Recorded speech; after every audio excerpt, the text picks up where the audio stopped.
balita na ikay mawiwili. Mga nagbabagang kamao, mga So mga par, matapos nga po manawagan ng ama ni Boy Ilong na si Bel Haney na dapat daw hatulan ng lifetime ban ang super lightweight superstar ni si Ryan Garcia dahil gumamit daw ito ng banned substance na Ostarin. Kung sa mga idol, 2 beses ito nagpositibo. Ano yan ni Bel Haney mga idol? Wala daw lugar sa sports ng boxing ang ganitong gawain ni Ryan Garcia na gumamit ng bawal na gamot para lumamang sa kalaban. Well, para sa atin mga idol, duda tayo kung mahahatulan ng lifetime ban si Ryan Garcia. Sa mga hindi po kasi nakakaalam mga idol, ang banned substance na Ostarin, dating legal naman talaga na ginagamit ng mga athlete. Kumbaga mga idol, suplemento lang ito dati sa mga boxer. Naiban lang talaga ito mga idol paglipas ng panahon dahil sa evolution ng gamot. Kumbaga uma-upgrade hanggang sa umabot na delikado na ito sa sports ng bugbugan. Kung saan 6 na buwan na nga mga idol, nasuspindi itong si Canelo Alvarez na clenbuterol ang natagpuan sa kanyang katawan. Isang malakas na banned substance na mahigpit talaga pinagbabawal sa boxing sports. Tapos si Ryan Garcia na Ostarin lang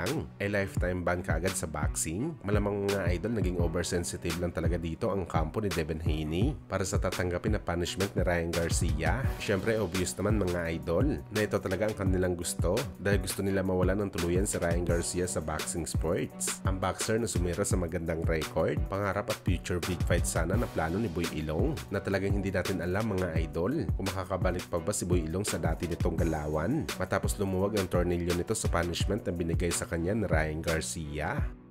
Samantala speaking sa kampo ni Devin Haney mga idol, nag-counterback naman po mga idol ang mga avid fans ni Ryan Garcia. Kung isang cheater daw si Ryan Garcia mga idol, sobrang madaya naman daw itong si Devin Haney. According kasi mga idol sa rules ng World Boxing Council o WBC, na talagang naging kampiyon si Haney dito sa lightweight at super lightweight. Sa lahat daw ng lalaban sa kanilang titulo, dapat hindi daw mag-rehydrate sa gabi ng laban na mahigit 15% sa weight limit ng isang boxer. Sa madaling salita mga idol, noong 135 pounds si Haney Boy, ang 15% dito nasa 20 pounds lamang, at noong nasa 140 pounds naman si Boy Ilong, ang 15% dito ay 21 pounds. Ang pwede nito idagdag na timbang simula sa weigh-in hanggang sa oras ng laban. Sakaling lumagpas dito ang isang boxer, merong multa o di kaya parusa. Bagaman napag-alaman ng mga fans ni Ryan Garcia mga idol na sa huling 6 na laban ni Devin Haney, simula kay Jojo Diaz, George Cambosos Jr., Lomachenko, Regis Prograis at Ryan Garcia, ay nag-rehydrate po si Devin Haney ng 25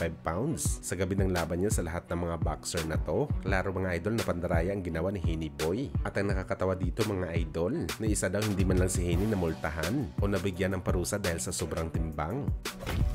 Sa kabilang banda naman mga idol, matapos nga po pumutok sa bansang Japan na maglalaban si General Casimero at Luis Nery doon, kinumpirma naman po mga idol ni Pantera sa kanyang Twitter X na hindi daw talaga siya makakalaban ni Casimero. Kaya ibig sabihin nito mga idol, hype lang pala ang laban ni Casimero kay Luis Nery at tila hindi totoong kumakalat na balita na inopera na malaki si Nery sa laban kay Cuadro Alas. Dahil kung merong malaking offer mga idol, malamang tinanggap na ng Meksikano ang laban.